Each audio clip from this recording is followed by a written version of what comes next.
Hey, how you doing, people? I'm just going to do a short little video on how to do what I call a European four-in-one. I just changed it a little bit. It's just a variation of that. This is one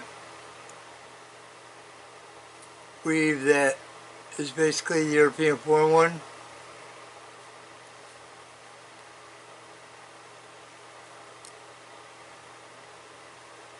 See that too well, Scott? I'll show you how to do this style, and the one I'm going to do has beads on it. But you can, and I'll show you how you can do this one without the beads. This is simple of just not putting the beads on. And here's one with beads.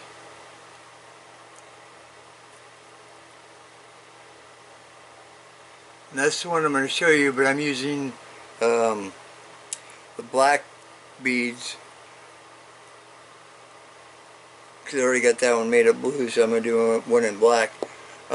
So what you're going to need, this is 18 gauge, and the bigger ones here are 16 gauge wire. And I'll put a whole list of in the description of what you're going to need. So let's go ahead and get started. First I'm going to show you, I got a whole bunch of little beads here, and I got a bunch on the side that won't fit, but I'm going to show you how I put the beads on. Let's take one of my large rings. I get in there and try to scoop one up. Don't look too good. It's got a flat side. I just kind of try to scoop it up. If it slides on easy like that, that's what you want. You want it to be able to be easily moving around, because some of them fit pretty tight, and you don't want that. You want it to be able to move. So you got your two rings on there. Let me close that up.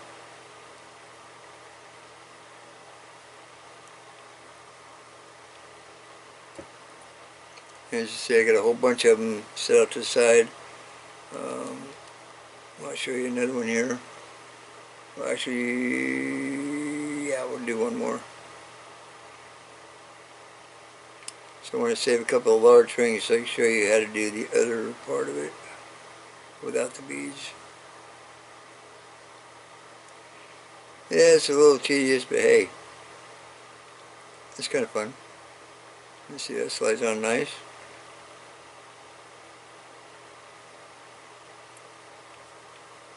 That one don't fit. You have to excuse my voice and my cough. I have COPD, so sometimes I have a little difficulty. Oop, lost that one.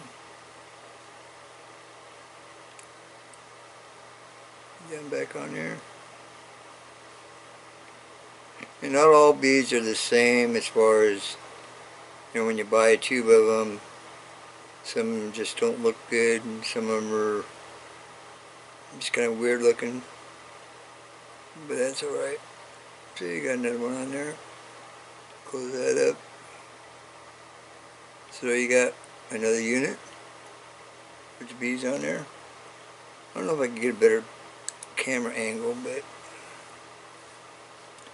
I'm not a professional at this. But hey, I give it a go.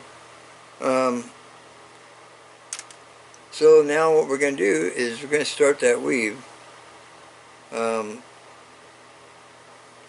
don't know, maybe I can zoom in a little bit. That might help.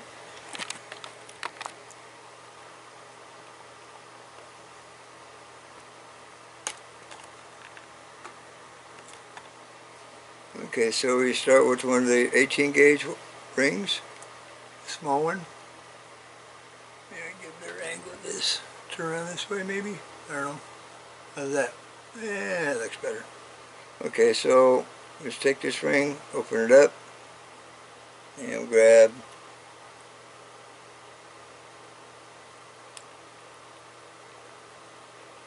one unit, and we'll grab another one, and we'll close that up.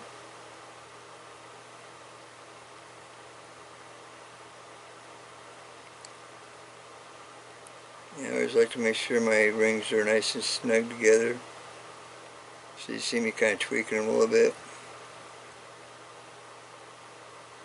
So I want the jewelry to be worn with pleasure, not with irritation. But sometimes if you don't close them tight enough or close enough, you end up leaving the edges a little scratchy. So I always tweak them a little bit just to make sure they're nice and snug. Okay, so we got that. We got one. We're going to add 4 rings to this. So there's one.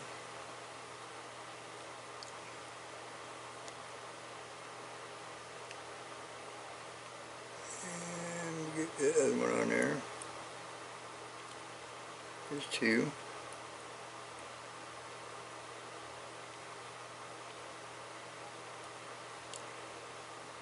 And this is where the fun part is where, okay, you got 2 rings on there. Now, you want the 2 rings. Oops, reconfigure this thing.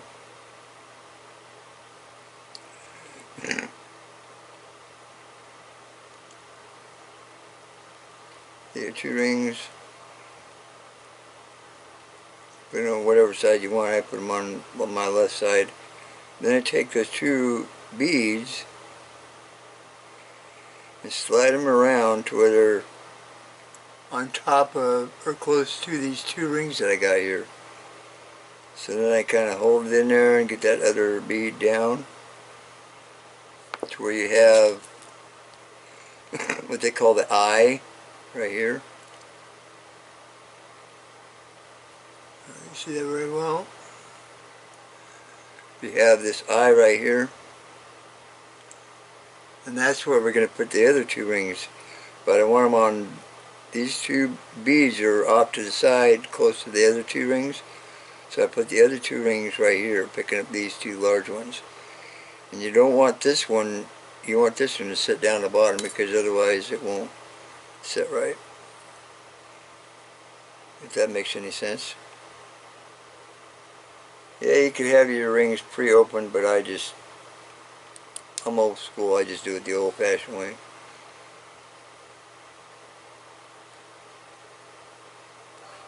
Open them as I go. So I grab in there and I say I went through that eye, right? So I got both rings there. So I grab the whole that, close it up.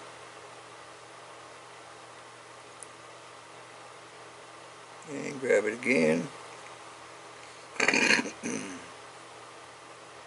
go ahead and grab another ring, add it on there, right next to the one you just put in there.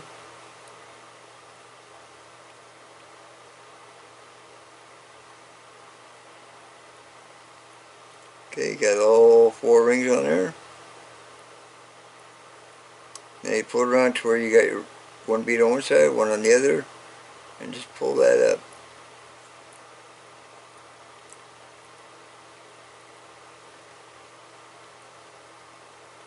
And at the bottom down here where you started, I usually put a paper clip. That way I can keep it tight.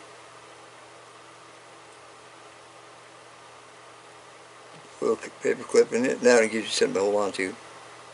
So we got that so far. You'll start seeing the pattern once we get a few on here. So we're going to do the same process. We're going to grab an open ring in between the 2 beads.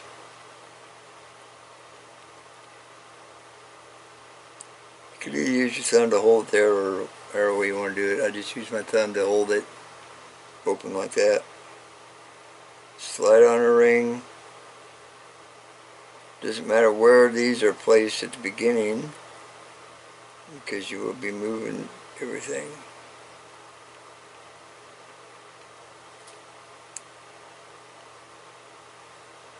Okay, we got 1 ring. And we're going to add another one.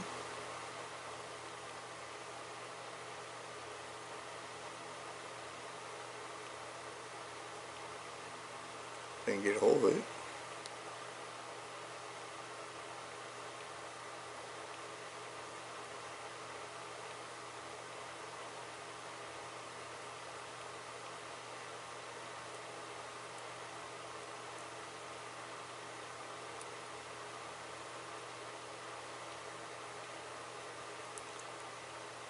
Sometimes you gotta open those little rings quite wide to get those in there.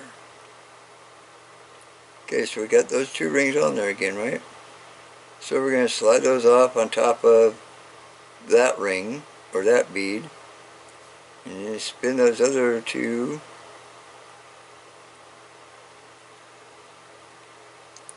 This is where it gets fun.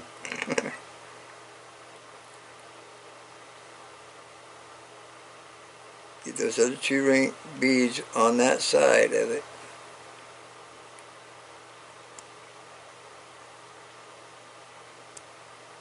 So we got something like that. And there's that eye again, right here. See the eye there? That's where we're going to put two more rings. Grab a ring, open it. Unless you already got them open, which is not a bad idea. You just pick them up and go. Put that one on there.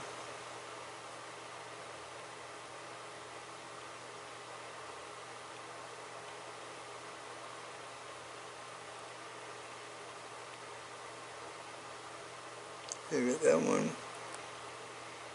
And we'll go ahead and do another one.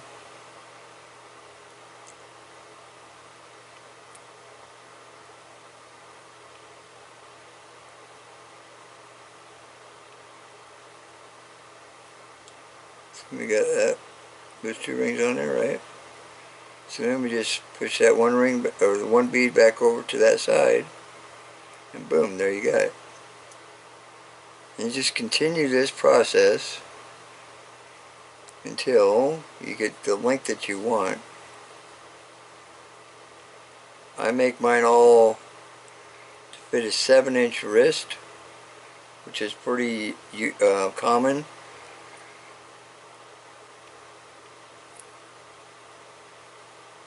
But when I measure it, I measure the bracelet itself as 7 inches, and then I put on the clasp.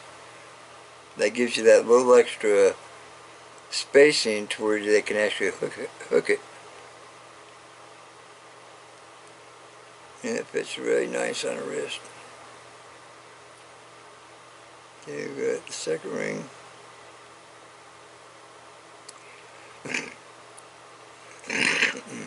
Okay, push those two rings to the side. There's probably an easier way to do this, but this is the way I figured out how to do it. Make sure that bead is on down underneath that. So then I got my eye again. Oh, there's a piece of wire.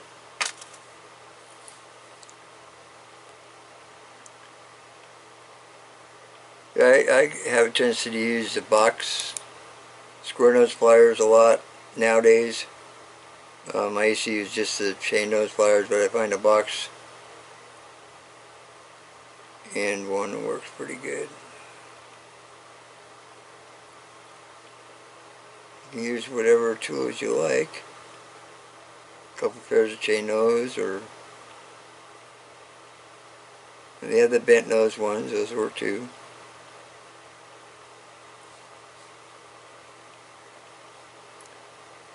And got a ring. Get in there. Slam down in there.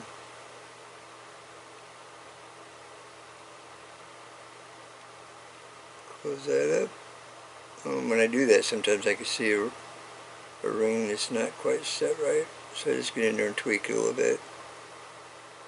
And squeeze it down to where the ends are flush together. So I don't want it scratching somebody's skin. Okay, then I separate those two beads here and pull it up. And there you got it.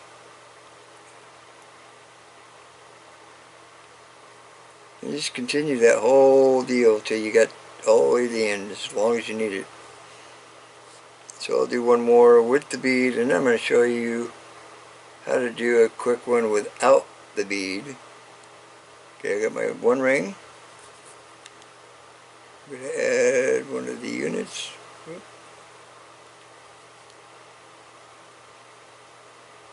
So when you're adding this one, it doesn't matter what side you put it on, you can put it wherever. Because as you've seen, I move those beads when I put second pair of rings on.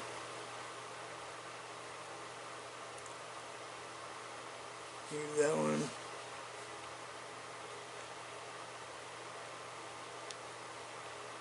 And another ring.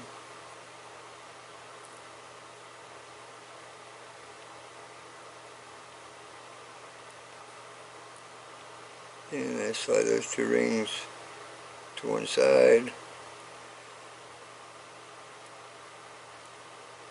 And the beads to the same side. And then I create that eye again. There's that eye right there. That's where you want to put your other two rings, right down through that eye there. They call it the eye because it kind of looks like one. If you ever hear somebody say, well, you got to thread it through the eye, that's what they're talking about. It's where the two rings cross over each other and create like an eyelet kind of shape.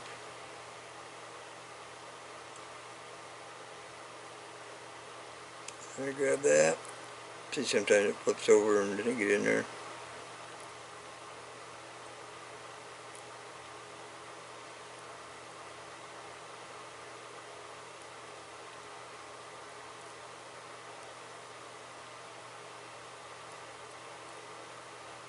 Yeah, just play with it, it'll go drop in there for you.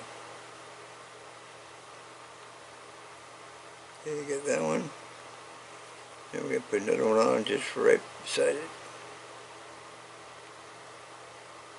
Top, bottom, left, right, don't matter. As long as you got one right beside it.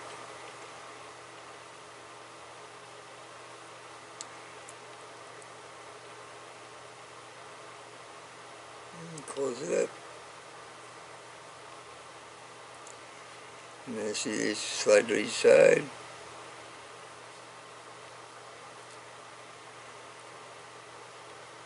And there you go. See? You just continue that, and the beauty of this is you can use whatever color beads you want. These are 6s. Place out bottom, that's what they call them.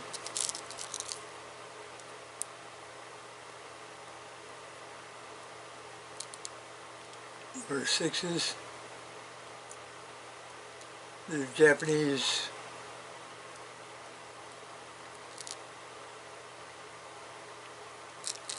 Okay, so then you got that, and I'm going to show you how you can do one to get that other kind of look without the bead. I'm going to show you a couple of those real quick. But yeah, that's my thing. I do chainmail jewelry.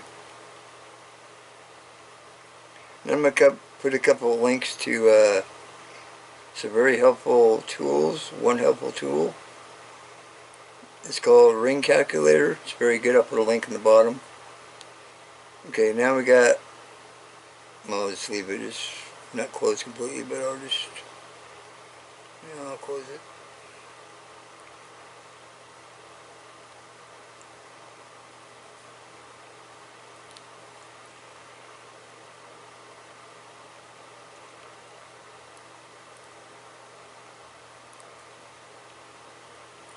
Do a couple of them. This one I'm showing you without the bead. See, these rings do not have the beads on them.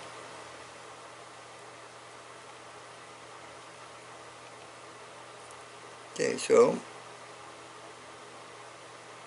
I've got the one small ring here. Add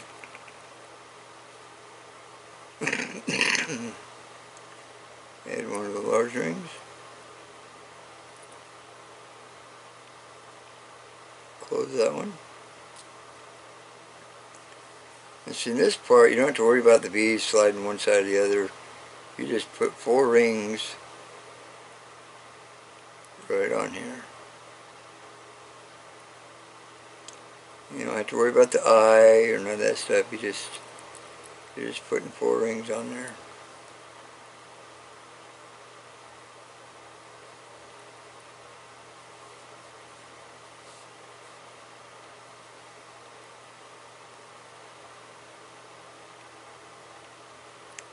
There's number 3.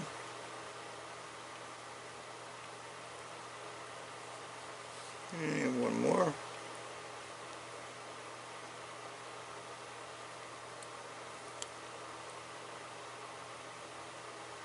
Okay, we got all 4 rings there. Now you just separate these, 2 on each side. Separate the rings.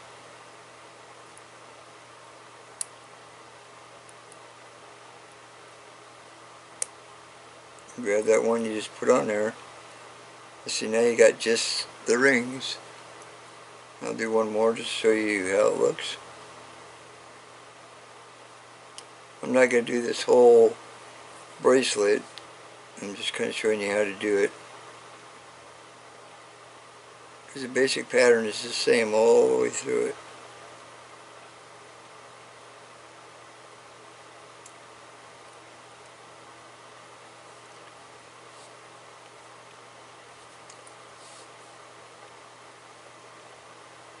Another ring.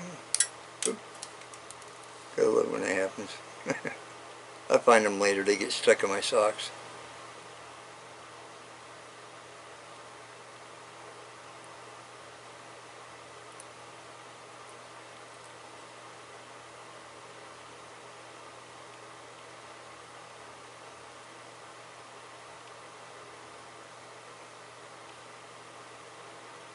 Yeah, I'm going to have to find a better, I'll experiment and get a better angle with this camcorder because I don't do tutorials much at all. Very few and far between. But if I ever do any more, I will have to come up with a better angle for this camera.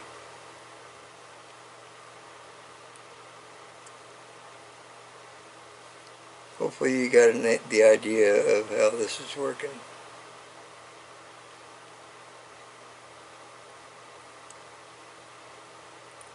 Okay, we got 3 of them. We need one more.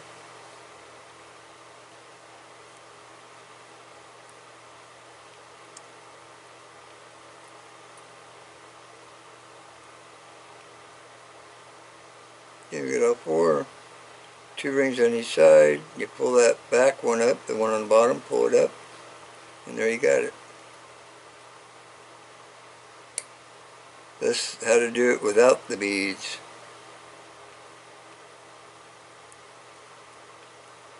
Back over there. So you can do it with beads or without. I like both. That's how it works. You just do that whole process through the whole thing. And then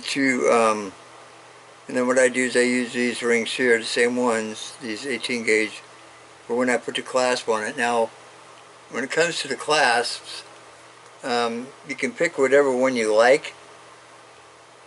I like ones that, you know, as you're looking at it, you kind of, it makes it look good. Got that ring. There you got a variety of clasps. I mean, this one, that one look good on there. I try to use the toggles a lot. You can use hooks, you can use different ones, you can use what they call a box, one like this. I use this a lot on the European 4-1s when I do the full version of it. I'll use these. Or different wide weaves that I use. I'll even use it on a dragon scale. It works out. Any flat weave I'll use these kind, depending on what it looks like. But anyway, that's the gist of it. I mean, that's how I do it. You just want to make up a whole bunch of these ahead of time. It saves you trouble, and just loop them on like I showed you on this.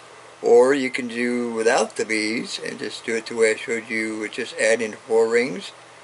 Split them, pull that one back, the bottom one up. Repeat the process. Add 2 rings, or add 1 large ring or 1 small ring. Throw your blank large ring on there. Close it. Add 3 more rings. Separate them like that, and then pull it that one last one you just added, pull it up, and it starts giving you that pattern. But that's basically it. This is the 18 gauge of the small rings and the 16 gauge of the large rings. So then with that, I decided, okay, I'm going to break it down and try a version using 18 gauge as the large rings and 20 gauge as the small rings. And actually it turned out pretty nice.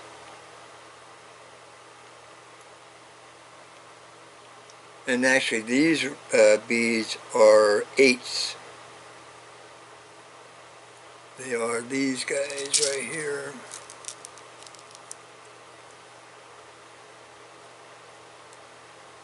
See, they're 8s.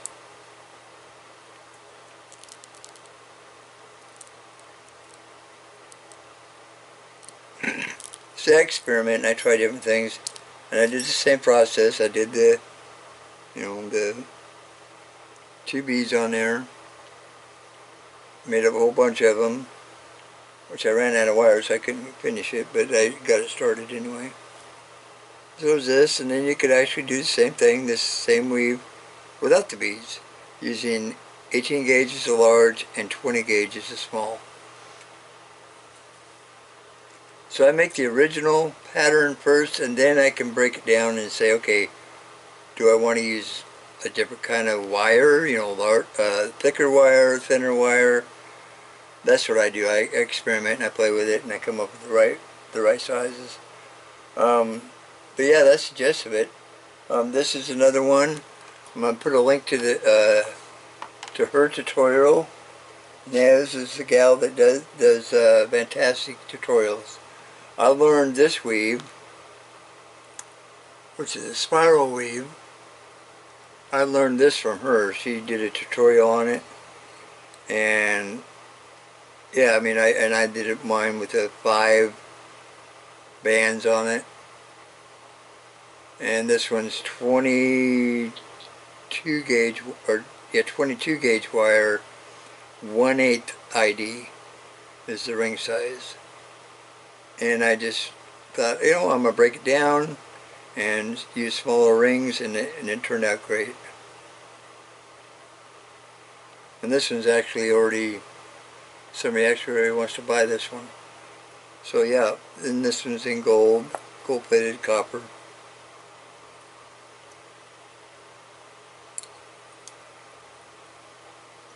But yep, that's what I do. And there's another one that, I don't know, I'll see if I can do a tutorial on it. This one I did out of a book. It's basically a Helms weave. And then they did the wave part of it. And I'll think about it. I'll see if I can do a tutorial on this. But it takes like 6 different size rings. Yeah, it's pretty crazy. 6 different size rings. But yeah, maybe I'll do a tutorial. I don't know. We'll see. I'm going to try to come up with a smaller version of this. But I kind of like this. It's kind of slinky. It works out pretty good. And it works great, see? But anyway, that's the gist of it. And I'm going to get out of here so I can get everything lined up and posted and good to go. So yeah, good luck with the chainmail. If you like these patterns and you want to break it down like I did here, I'm going to post up a program that I use, and I'm going to make sure it's on the link. And I'm also going to post up the places where I get my wire. There's two different places I get my wire, and I'll post those up. One of them's Beat Along, and the other one's Duress or Tyrese or something like that. Anyway, I'll post it up there. And that's where I get my colored wire. Let's see if I got one here. Yep, this one.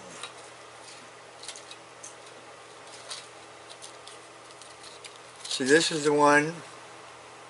You can just actually just type in that number, just search for that number or that word,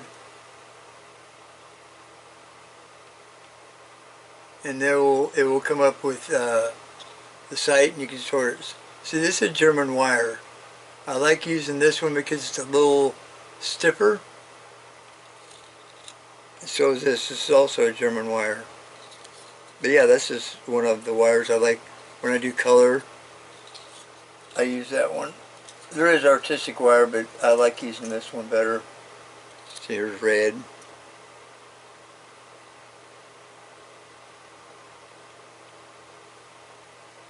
Yeah, it's a good wire. I like it. It works out really well. So anyway, I'm going to get out of here, and I'll get all that stuff posted, and we'll talk to you later. Yeah, comment, leave a message, whatever you want to do, man. Have fun doing your chainmail.